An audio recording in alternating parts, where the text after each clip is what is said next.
আসসালামাইকুম। আবারও চলে আসলাম আপনাদের মাঝে কিছু কথা বলার জন্য এবং আমার এই বার্তাটি যেন সকলের কাছে পৌঁছে যায় সেই দায়িত্ব আপনাদের।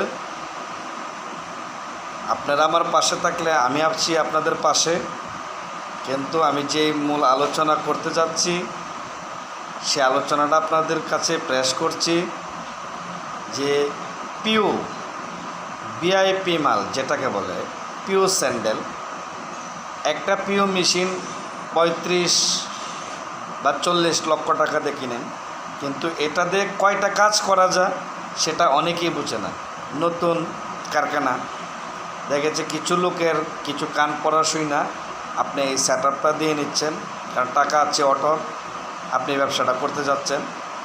ব্যবসা করার আগে আপনি জানবেন ভালো একজন দক্ষ পিও মেশিনের ভিআইপি মাল যে সম্পূর্ণ কাজ বোঝে তাকে আপনি ইনভলভ করেন, তাকে আপনি খুঁজে বের করুন, তার মাঝে কিছু কিছু পাবেন।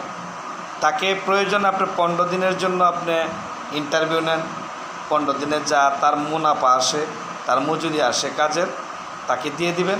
না চললে, আর যদি চললে আপনি ওকে ফাইন, আপনার কোম্পানিতে আপনি জব দিয়ে দেবেন, একটা দায়িত্ব দিয়ে দিবেন, ঠিক আছে? কারণ এটাতে শুধু ভিআইপি মালই হয় না, এটাতে আপনি যদি করতে পারেন পিপিসি মাল এবং পিউ সোল, ক্যাশ সোল, শুয়ের সোল, যে কোনো সোল মোল্ড হলেই চলে।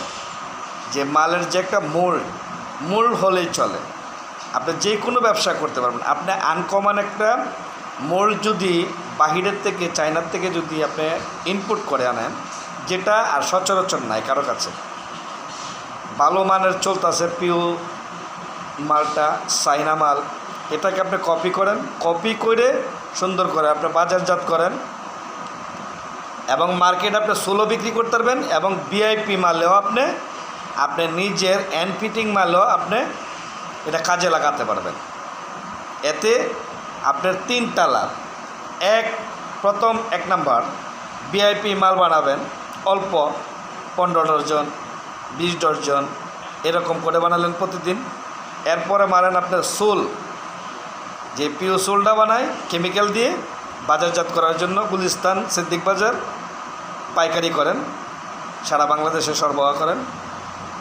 2 নাম্বার, শীত আসলে ক্যাশের যে সোলটা বিক্রি করতে পারবেন। তাহলে 3টা পয়েন্ট যদি আপনি কাজে লাগাতে পারেন, সুন্দর করে ব্রেইনের মধ্যে রেখে আপনি আগে বাড়েন, পিছনে কান দিবেন না। আরেকটা কথা বলি আমি, কারোর কান পড়া শুনবেন না, কারণ আপনার মালিক আপনি যেই নীক নির্দেশনা দিবেন সেই নীক নির্দেশনেই শ্রমিক চলতে বাধ্য। কোনো কান পড়া শুনবেন না, কান পড়া শুনলে আপনার কোম্পানি শেষ। কারণ আল্লাহর রহমতে অনেক বড় বড় ফ্যাক্টরি আছে, আপনার ফ্যাক্টরি হলেই আমাদের কর্মস্থল হবে, আমরা চাকরি করতে পারবো। আপনারা ভালো থাকলে আমরা ভালো থাকবো, মালিক ভালো থাকলেই আমরা শ্রমিক ভালো থাকবে। মালিক যদি ভালো না থাকে তো শ্রমিক ভালো থাকবে করতে। আর একটা কথা, আপনজন কোনো লোক ফ্যাক্টরিতে নেবেন না প্লিজ, এতে আপনার ক্ষতিটাই আশঙ্কা বেশি। কারণ আপন মানুষেরা কিছু বলতে পারবেন না, যে কোনো একটা দায়ভুক্ত আছেন, কিছু বলতে পারবেন না। বাহিরের লোক দিয়ে আপনি কাজ করান, একটা ভুল হলে তাকে পানিশমেন্ট দিতে পারবেন, যে কোনো একটা ব্যবস্থা আইনগতভাবে নিতে পারবেন। অনুরোধ প্রত্যেকের বেলা, কারণ একটা ম্যানেজার রেখে যদি ম্যানেজারের বিপক্ষে যদি আপনি একটা শ্রমিকের কথা শুনে যদি একটা ম্যানেজারের প্রতি একটা রিয়াকশান নেন, তাহলে এটা ক্ষতি ছাড়া লাভ নেই।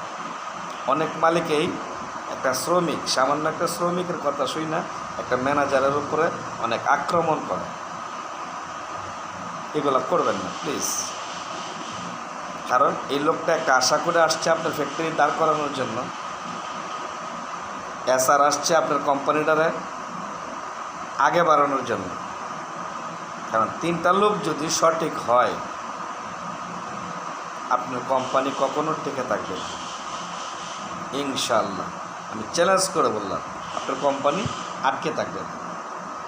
বিভিন্ন ক্যাটাগরির মাল বানাবেন, একটা না একটা মার্কেটে সঠিক সময়ে বাজারজাত হবে। গরমের সময় কোলা মাল বানাবেন, আর শীতের সময় শীতের মাল বানাবেন। ওই হিসাব করে আপনার কারখানাটা মেনটেন করবেন, তাহলে আপনার কারখানা একটা সময় দেখবেন আমাদের বাটা, আমাদের আকিজ গ্রুপ, লুটন ভাই আজকে কোত্থেকে কই গেছে। 2-3টা শোরুম ছিল, আজকে তো ইনশাল্লাহ হাজার হাজার শোরুম হয়ে গেছে। আমি লুটন ভাইকে স্যালুট। ভালো থাকবেন।